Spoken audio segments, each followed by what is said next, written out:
This is a multi-part episode. If you've not listened to the previous parts, please go back and do so.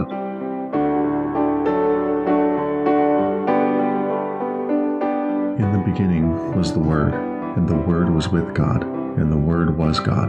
He was in the beginning with God. All things were made through him, and without him was not anything made that was made.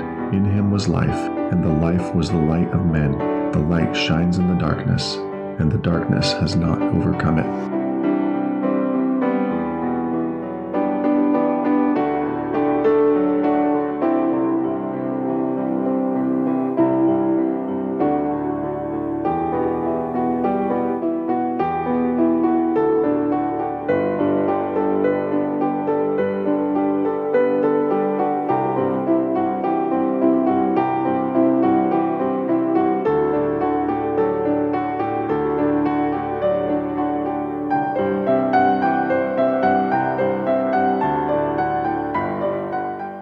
Okay, so you never really felt like you had a spiritual witness of the Book of Mormon or the truthfulness of the church. Is that what started you down the path to leading away from the church, or was it something else, maybe something doctrinally or historically that led you that way?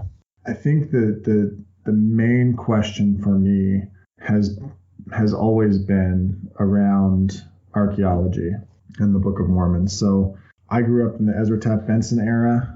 You know, the Book of Mormon is the keystone of our religion era. So if it fails, everything fails, which is it's a very logical way to think about things, right?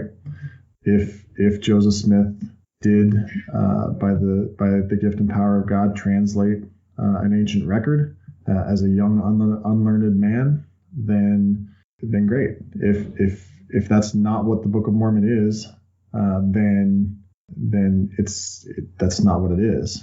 So the idea that it would be an ancient record to me was indispensable, right? That's what it claims to be, an ancient record found by a young man in a hill in New York and translated by that young man into English. And it's supposedly an ancient record of real peoples who lived in the Americas. So that idea was indispensable for me.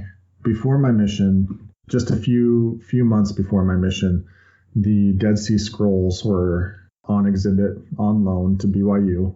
It's a traveling exhibit that I've seen a couple of times now. I've seen it once there at BYU and now once here when it was here in Cincinnati a few years ago. But I went to that exhibit at BYU, and I remember standing in front of the large Isaiah scroll, which I understand is not the actual Isaiah scroll, but it's a replica that they send around with the traveling exhibit. But it's a complete replica of the full Isaiah scroll that was found among the Dead Sea Scrolls. And I remember standing there and listening to the cassette tape description of what I was looking at on the Walkman that they handed me when I went into the exhibit, and just being kind of carried away in thought when the cassette tape, described the Isaiah scroll as an actual ancient record that came out of the dust, and then tried to make a comparison of that to the Book of Mormon. Because I was like, well, we don't have the plates, and not only do we not have the plates, but we don't have anything like a predecessor to the plates on parchment or anything that would demonstrate that the plates or the English translation of them would actually represent an ancient artifact. And that leads into why I was in that headspace at the end of my mission thinking about archaeology, because that for me has always been kind of the linchpin. And while I was on my mission, I talked about the city that I was in southern Hungary. That was a college town. I was there knocking doors with one of my companions on a hot summer day, and we were out in this neighborhood of houses, knocking on doors. And Hungary is kind of a weird place because it was behind the Iron Curtain, so people have high iron fences or stone walls around their yards, to where you kind of have to ring a bell that rings inside the house in order for them to come out and open the gate for you to even see in their yard. There's a lot of kind of remaining anxiety and fear of their neighbors that comes from that communist era.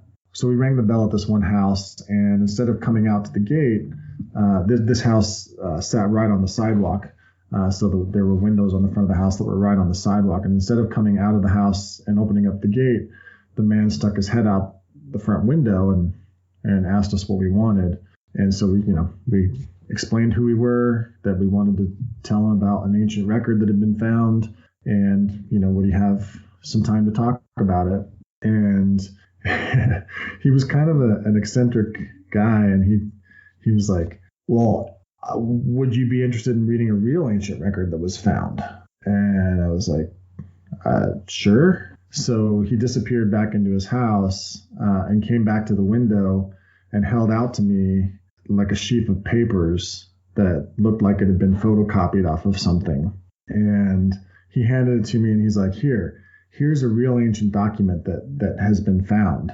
And he's like, I'll tell you what, I'll take your book and I'll read it if you'll take this book and read it. But you have to bring it back because this is my only copy. And he'd gotten it from a friend of his. So my companion thought I was crazy, but I made the deal, and I took that sheaf of papers back to our apartment that night, and I read it. And, it was describing a war between the sons of light and the sons of darkness. And I had no idea what I was reading. I realize now what I didn't know then. There were Hebrew characters on one side of the paper, and then there was an English translation of them. So it was like a translation of one of the Dead Sea Scrolls. And it turns out now that it was a translation of the War Scroll from the Dead Sea Scrolls. And I had no idea what it was at the time. I was 20 years old and reading nibbly and trying to be more scholarly than I was. But took it back to him the next day. But I remember just kind of being struck by that. There were actual scrolls being found. Again, I was struck by there were actual scrolls being found that demonstrated that the culture of ancient Judaism actually existed and was a real thing. And there's nothing like that, nothing tangible like that for the Book of Mormon. Okay. So long story short, it's always been archaeology. So for you, it came down to archaeology. Mm-hmm. And so was that the final straw that made you realize that you really wanted something tangible to prove or to provide evidence for the Book of Mormon? Is that really what sealed the deal for you as to why you no longer believed it to be true? No, it's not. It's not the final, but it's definitely the thing that sent me searching. Sure, yeah. So what led you after that experience on your mission? What led you after that to start questioning and searching for answers? When I came home from my mission, like I said, I tried really hard to put on that mask, and I was in full-on struggle because I wanted there to be some type of evidence. So I came home and I subscribed to FARM's Foundation for Ancient Research and Mormon Studies. It's now the Maxwell Institute. They had a publication, a journal that they produced quarterly called the Journal of Book of Mormon Studies.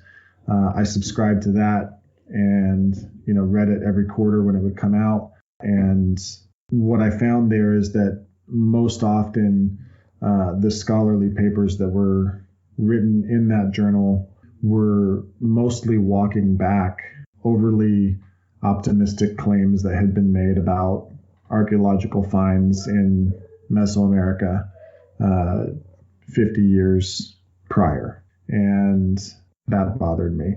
So I was just looking for something to hold on to. But I still enjoyed the culture of the church. I still enjoyed the fact that wards were generally a welcoming place. It gave me a family outside of my family.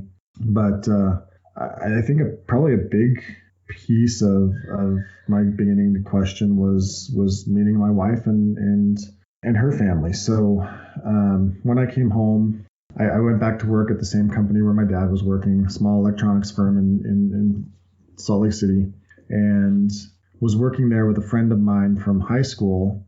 And he would come in after a weekend, and there was a mutual friend of ours who was starting to meet girls online.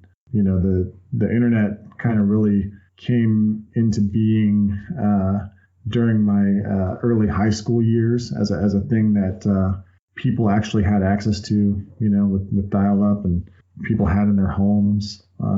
And so it was kind of a weird idea that this mutual friend of ours was meeting girls online. So my friend Keith would come in and tell about their weekend escapades where they would go out dancing or whatever they would do, and this mutual friend of ours would meet some girl there that he had met online, and he was always frustrated that according to him, they didn't turn out to be like what they had presented themselves as online.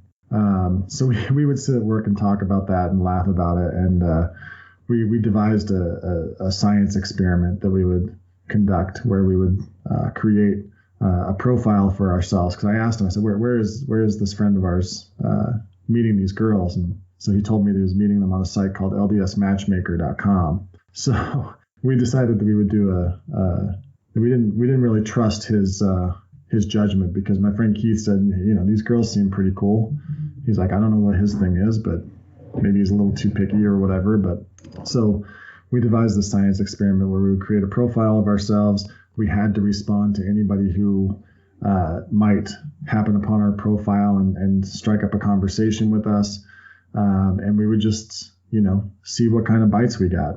There was no intent really to meet anyone. It was just we just devised this experiment to test our mutual friends' judgment. And so I created a profile, and within a couple of hours, I had probably 6 or 7 emails of girls at BYU who were interested in talking and getting to know each other. And one of the emails was from a girl out here in around Cincinnati area, and I thought, that's weird. That's a long way away, right? So responded to her email.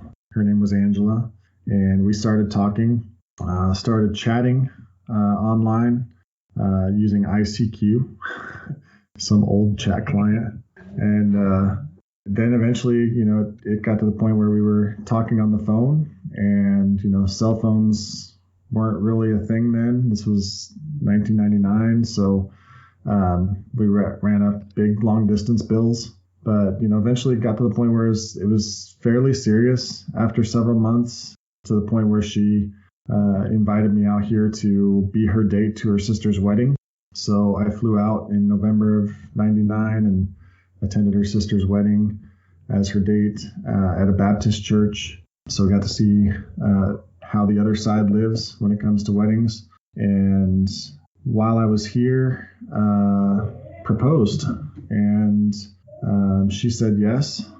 So I flew back to Utah with the intent of moving out here at the end of 99 after Christmas, spend that last Christmas with my family, because I didn't think it would be a good idea to have come home from my mission in the middle of that year and then leave my family before spending a Christmas with them. So decided to spend Christmas with them and then move out here to Cincinnati area. So that's what I did. Moved out here and went to work initially at Fidelity Investments, doing some seasonal work there, preparing stock portfolios for tax season, the documents that people would need related to those, related to their accounts, and then eventually got a job working for an insurance company that had Medicare contracts. And while I was working there, there was a security guard named Charlotte. She was an elderly African-American woman, and we would talk often. And when I would go down to the mailroom to get the mail, we'd talk about religion, because I was still in that mindset of being a good Mormon. And I was really trying to, because Angela had gotten baptized the day after I got home from my mission. So I came home on May 14th. She was baptized into the LDS Church on May 15th. And we both kind of took that as a sign, right? I then, with the wedding approaching, I was feeling the pressure of being a good priesthood holder, a good representative of the LDS Church, both, within my relationship with Angela and also in my work relationships. So I would try to do missionary work with Charlotte and whoever else I could talk to. And eventually got to the point in my conversations with Charlotte where she was taking missionary discussions. She was reading the Book of Mormon. And then one day when I thought things were going fantastically well, I came into work and talked to Charlotte, and she looked upset, and she handed me back the Book of Mormon that I had given her that had posted notes that she had stuck in there as she had read and studied. And she said, I can't read this anymore. I asked her why. She said she had talked to her pastor and that he had told her that Mormons were racist. And I tried to argue that point because here I was every day talking with her. I certainly wasn't racist, didn't have any racist tendencies. She agreed with that. But she handed me a stack of papers that her pastor had printed off for her that, went into the church's history with blacks in the priesthood. And that sent me searching on that issue, which sent me down the rabbit hole of LDS church history and doctrine and changes and policies, and you both know where all that goes. Sure do. Did you have the same reaction with any of the other policies, or was the racism the main one? Like, did you sweep the other ones under the rug before, like polygamy? Polygamy was a shelf item for me. So race in the priesthood coming back to bite me like that was tough. Because I remember on my mission, I had that goal that I talked about, right, to read all of the standard works. Well, that of course included the official declarations that are in the Pearl of Great Price, right? So, the official declaration ending polygamy, the official declaration ending the ban on blacks in the priesthood. And so I remember being troubled by both of those. But yeah, you put them up on the shelf and you don't touch them. You leave them there until they kind of fall off of the shelf at a time when you don't expect it. So polygamy did a similar thing as well. So let's see, Michael, you're not from Utah, but Matthew, you are. So you may be able to resonate with this a little bit, but like in Utah, at least when I was growing up there, in Elders Quorum, when I was a young man getting ready to go on a mission and a young man having just come home from a mission, I would go to Elders Quorum. That was like speculation time, right? That was time for every Bob in the ward to start speculating about when we're going back to Missouri, when is polygamy coming back, those types of things that are kind of outside the mainstream of LDS thought, but people kind of hang on to there in Utah.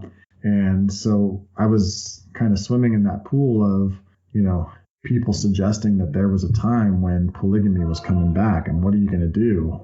How are you going to handle that, right? So Angela and I met on my flight back from attending her sister's wedding.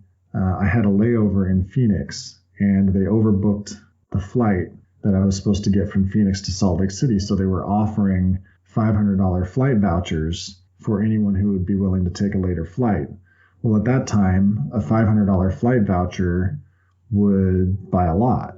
So I agreed to take a later flight through Denver to get back to Salt Lake. And I took the $500 flight voucher and I sent it out here to Angela. Now, something I haven't mentioned up until now, but I will now, is that when Angela and I met, she had 2 little girls already.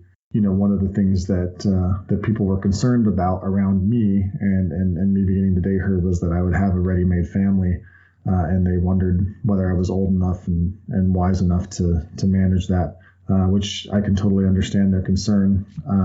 But that $500 flight voucher was going to allow her to travel out there with Kelsey and Holly in order to meet my family. So took the flight voucher, she flew out there. And while she was out there, we took a drive and we went out into the southwestern corner of the Salt Lake Valley, which at the time was just farmland. You get out by Harriman, it was nothing but farmland. Now it's all Dr. Seuss Cat in the Hat houses out there in Dayspring. I don't know if you've seen that, Matthew, or not, but it's just filled up with houses now. But anyway, we took a drive because that was one of my favorite things to do when I was in high school, was to take a drive out there by the copper mines. It was dark out at that end of the valley. You got away from the light pollution of the city, and you could actually see the stars. And so I used to love to drive out there. And so I took her out there to kind of share that with her. And, we're driving along, and I'm thinking, thinking about one of those conversations in Elders Quorum about, like, what are you going to do if polygamy comes back? And here I am, engaged to be married to this woman. And I'm thinking, man, like, what would I do if polygamy came back? And so I strike up this conversation with her about, some people speculate that someday polygamy is going to come back in the church. What would you think about that? Let's just say I'm surprised that she actually married me after that conversation. But yeah, not a bright thing to do. It didn't lead anywhere good. But yeah, that's the kind of thing that Mormonism does to you. Well, she's still married to you, so she must love you a lot. She did, yeah, and it'll be 20 years next year, so that's amazing. I guess that conversation didn't hurt me too much. So we talked a lot about archaeology. Polygamy is one issue. Were those the main issues? Was there anything else that was kind of detrimental to your faith, or something that made you question, or do you have anything else that you would like to say about that? No, I don't think so. I just got to the point after years of study. So I talked about the experience with Charlotte and how that sent me on a down the rabbit hole of searching, Google searching various issues with the LDS Church, and that led me to into discussion boards online. Started out at BeliefNet.com in a discussion board there on Mormonism. And then, several of us that discussed regularly there and elsewhere, eventually kind of founded our own private message board where we discussed things. We even got together in person once in Salt Lake City to discuss things. And, that group of men and women really kind of, it was indispensable to have them help think through things, help discuss through things. That I was learning. I think probably one of the straws that was almost too much on the camel's back was reading Rough Stone Rolling, and just kind of realizing that there were logical, rational explanations for what Joseph Smith produced, both in terms of his writings and in terms of the success of the LDS Church, that don't result in the conclusion that God did it. And so I reached a point probably in around 2007 or so where I wasn't a literal believer anymore in the LDS Church and its truth claims, but wanted to stick in for the cultural aspect of it. Didn't want to lose my family, wanted to be that strong priesthood holder that held his family together. And so I kept pushing and kept trying. And Michael, you alluded to, my time teaching in Elders Quorum. I would teach lessons and be very open. To back up a little bit, I spent a number of years in the young men's organization where I didn't feel as safe to be open about my doubts. I felt like there I really had to toe the party line, because there was a responsibility on my shoulders to raise up the next generation of Latter-day Saint youth in a faithful way. And so I just kind of swallowed my doubts while I served there. But when I was moved from the young men's organization to the Elders Quorum, for one thing, the two men that I was in the Elders Quorum presidency with were willing to be open too.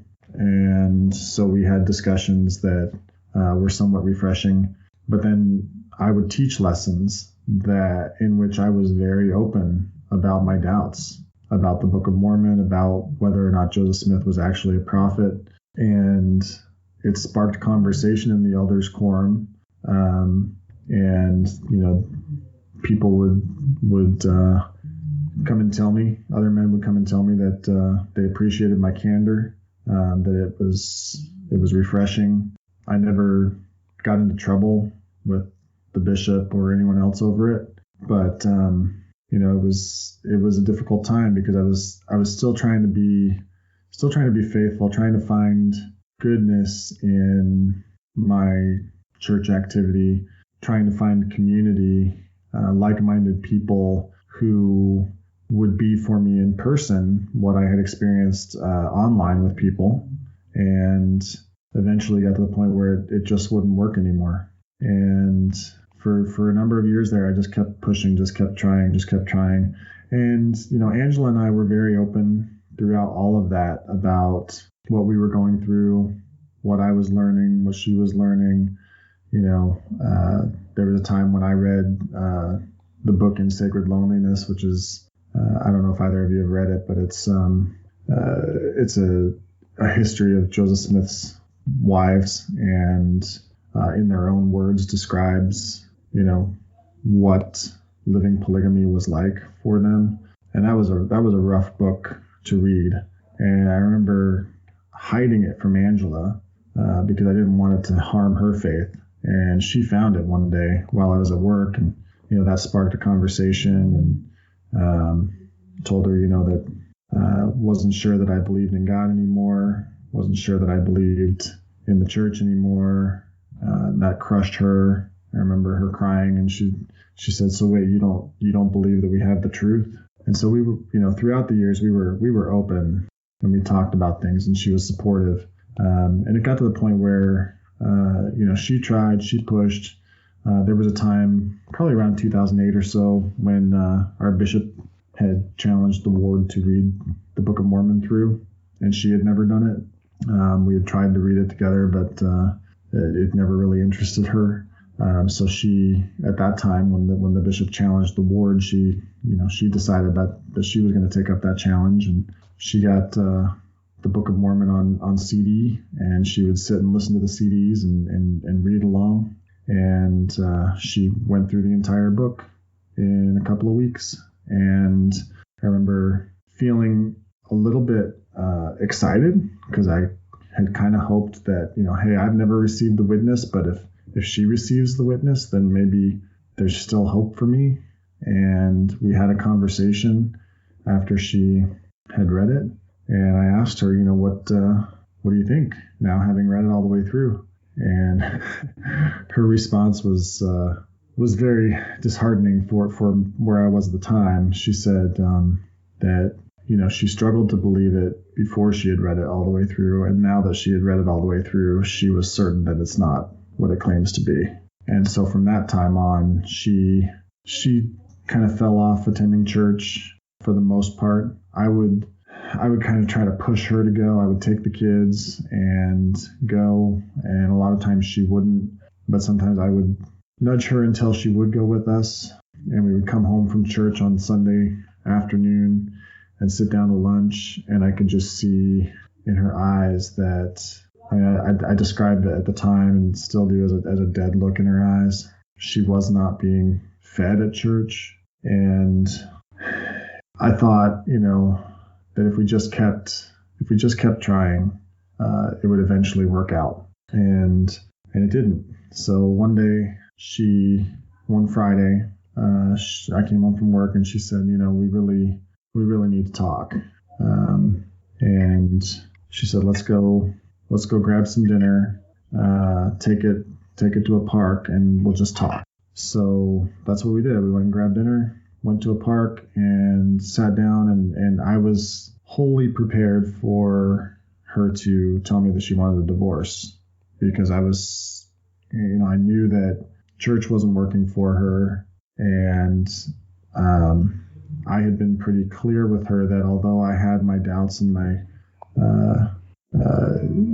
questions about the LDS church, that I didn't think I could ever be anything but Mormon.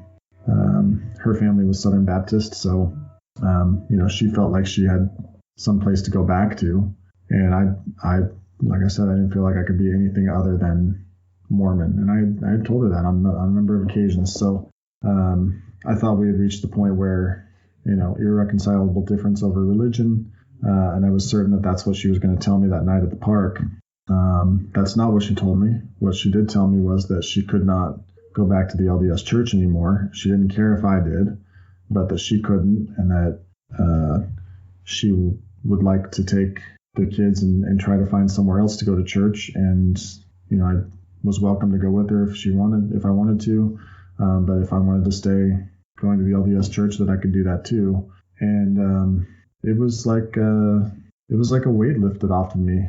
I felt free to say, yeah, let's go try something else. And so that's what we did. The next week we started church hopping around the area until we landed at Lakeside Christian Church. So Paul, you only went to one church mainly, or I'm just wondering because I know that in my experience, at least at first, you're brought up Mormon, right? You just expect the church to be perfect.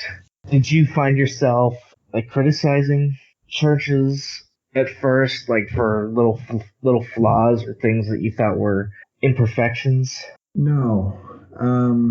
So I guess for me it was we had been going to services at my in-laws' Baptist church for so many years, whether it was that was an Easter cantata or a Christmas cantata or an Easter morning service.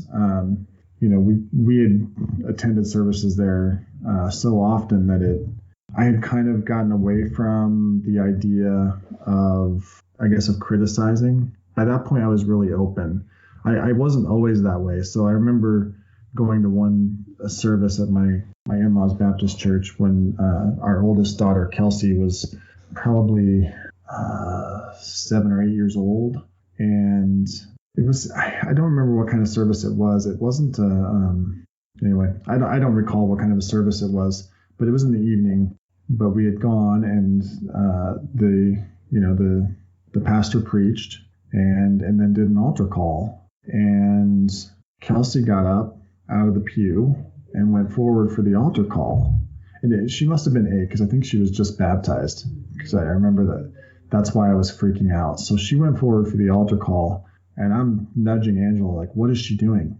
What is she doing? We're LDS. Like, she can't be doing this, And I remember taking our son out in the hall.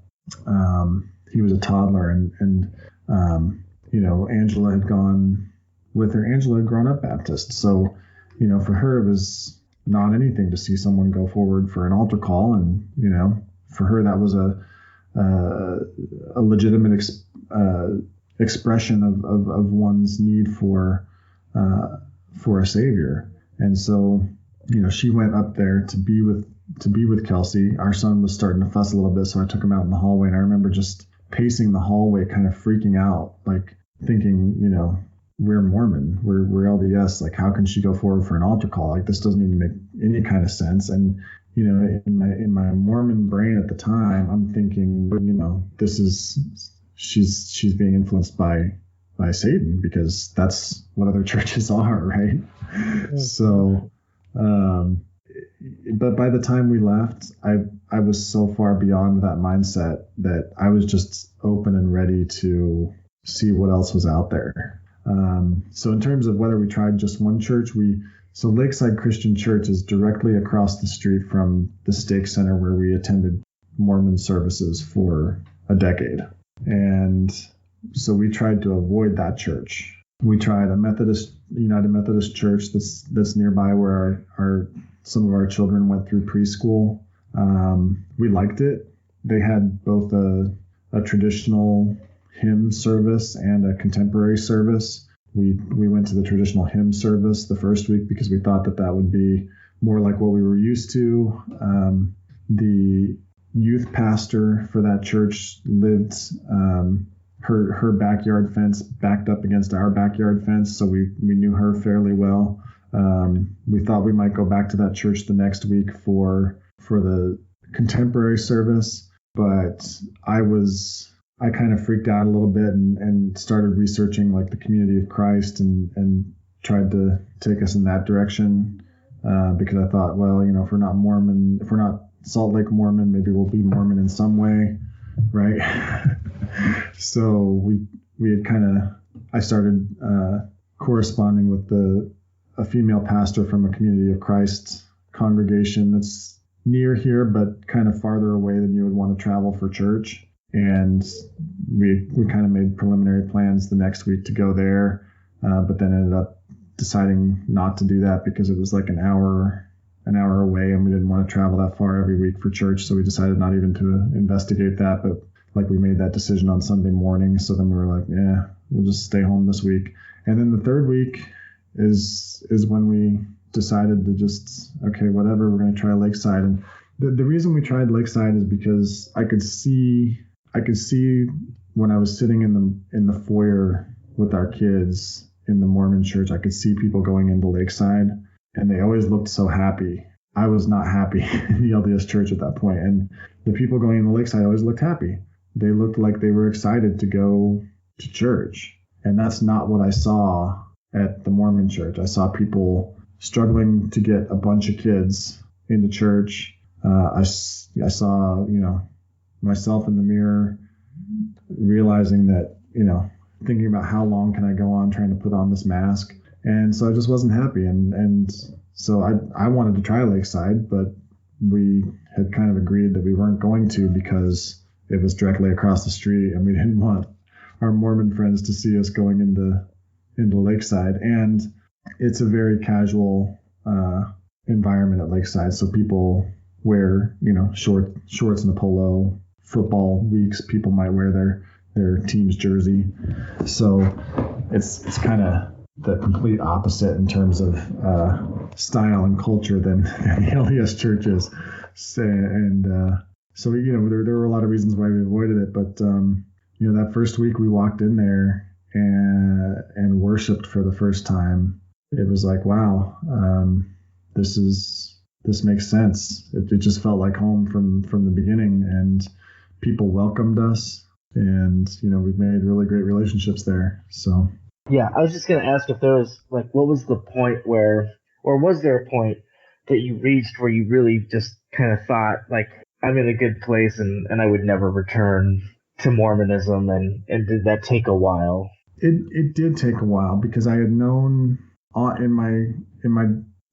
alluded to an online discussion group that we kind of took and made private. I had known people in that group who had gone and become evangelical Christians, and then, find out that after 4 years or 8 years, they're going back to the LDS church. So I did for a while think, is this just another mask I'm putting on, or will this stick?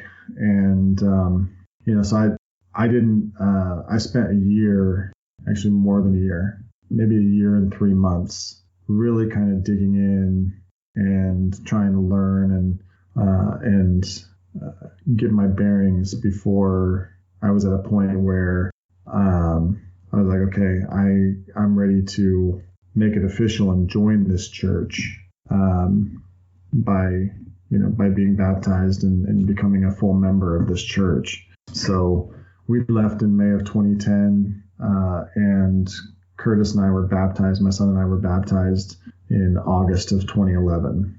So, and I'd say that's probably the point where I was ready to say I'm ready. And up until that point, I did do doctrinal compare, but as far as the church goes, I wasn't critical of the church per se.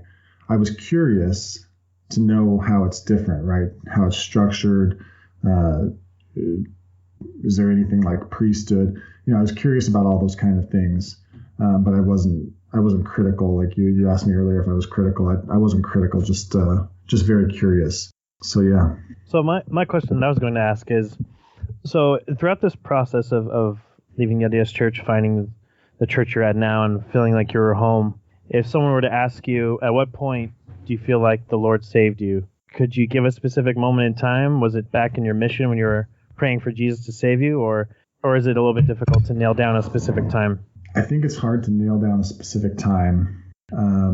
I do believe that I was saved before I left the LDS Church, because as I became sort of I guess what you might call a progressive Mormon in regards to my beliefs about the LDS Church and its truth claims, the non-negotiable was Jesus.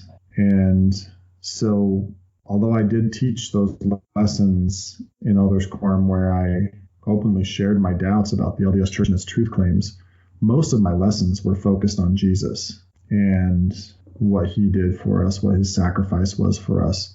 That's really where my heart was at the time. And so, and I guess that's why church at the end of the time in the LDS Church became so difficult, is because I'd kind of grown weary of studying out LDS Church history and doctrine and issues, and I really just wanted to focus on Christ and his love, and I wasn't getting it there, and so it became kind of difficult. But I enjoyed kind of teaching lessons to Elders Quorum where I really tried to focus in on Jesus. So I do believe that it was before I left. And Michael, I've told you this story, I think, in one of our conversations, and I'll share it now with you, Matthew, as well. But there was a time when I was still struggling with it. This would have been, I'm trying to think when this was, where we were living at the time, to get a gauge on what year it was. It would have been the spring or summer of 2004. We'd just gone through a miscarriage as a couple. My wife had miscarried, and that was incredibly difficult for her, and painful, and awful for me as well. And, we were grieving from that. We were trying as a couple to navigate through that pain and still remain connected as a couple. And, I remember in your Mormon head, you go to a really kind of unhealthy space when things like that happen sometimes, where you think you must have done something wrong, or you must not have been as faithful as you should have been, or that wouldn't have happened to you. And so that's kind of the headspace I was in at the time. And I was just praying at the time to know whether I was accepted of God. And I even wrote a couple of short stories during that time that kind of touch on the headspace that I was in through various things that the characters do and say. And I was writing one where a character realizes that he's never really heard from God, and that was representative of what I was going through at the time, where I was realizing I had never really heard from God, even though I'd prayed for a witness of the Book of Mormon, a witness of Joseph Smith as a prophet, all of that for years. At that point, I was realizing I'd never really heard from God. And I remember thinking that it was odd that I had never dreamed about Jesus, because Jesus had been a really important part of my life for a very, very long time at that point. And I had never dreamed about Jesus. And I thought that was weird, because, I dreamed about all kinds of stuff, obscene things, just obscure, odd things, mundane things, but never about Jesus.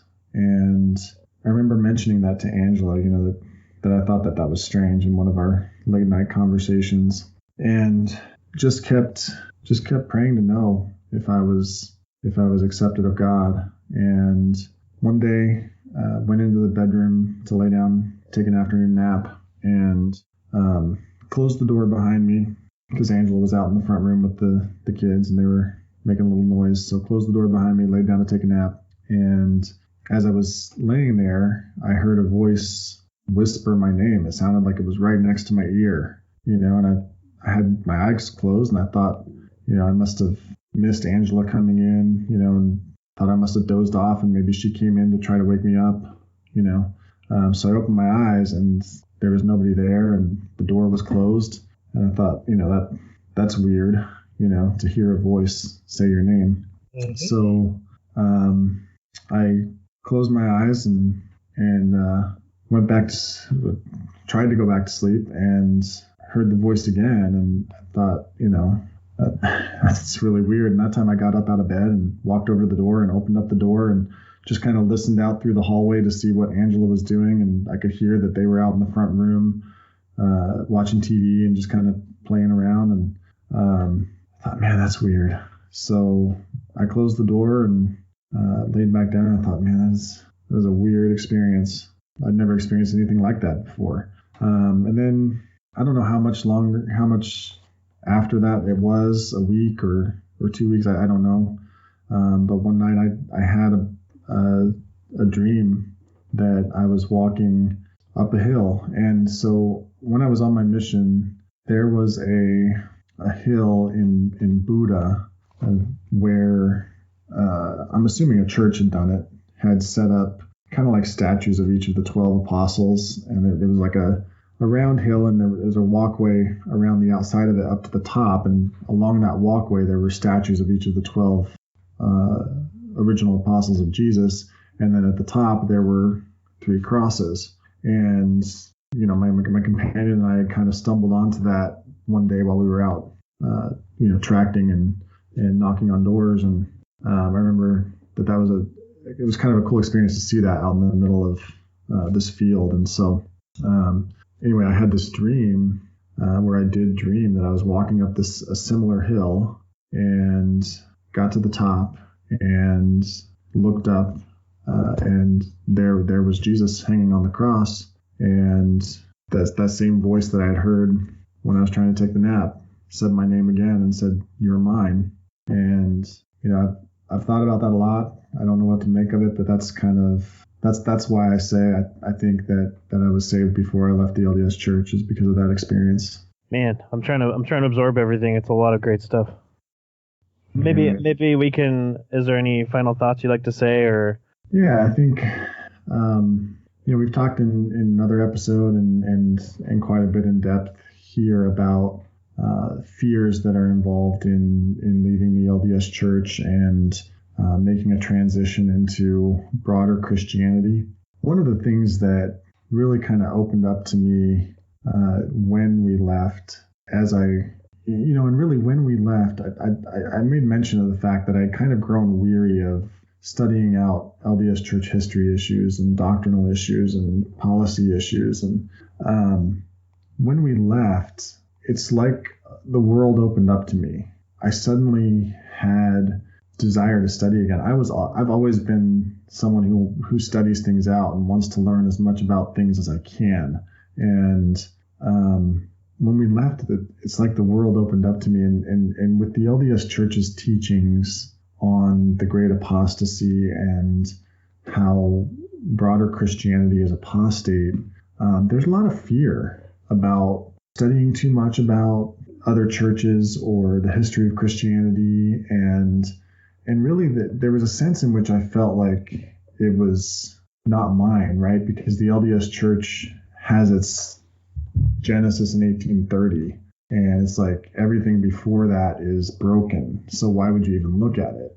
And I remember making a comment to someone online because they were surprised at how quickly I made the transition from studying Mormonism so deeply. And this person that I was making this comment to was someone who had been in that private discussion group with me. So it's someone I had met in person and had become a real friend. And he made the comment to me like, "You're making this transition like really fast, and you're jumping like head first into studying out Christianity." And I was like, yeah, but it's like all of that history, all of that doctrine is mine now. It wasn't before. It was broken. I didn't touch it, but it's all mine now. Like I get to look at it and I get to reason through it and think about it. And so I think what I would say is, that the world is out there and there's some really amazing, beautiful stuff in historic Christianity, whether it's, the writings of Augustine in his Confessions, or it's the writings of St. John of the Cross, or it's the experiences of Martin Luther or John Calvin or whoever else. There's a lot out there that's just waiting to be discovered. All right. Well, thank you very much for your witness, for your testimony of Christ, and you've already explained how your belief in Christ and how God has called you to Him. So really, thank you for your witness and for sharing that with us today.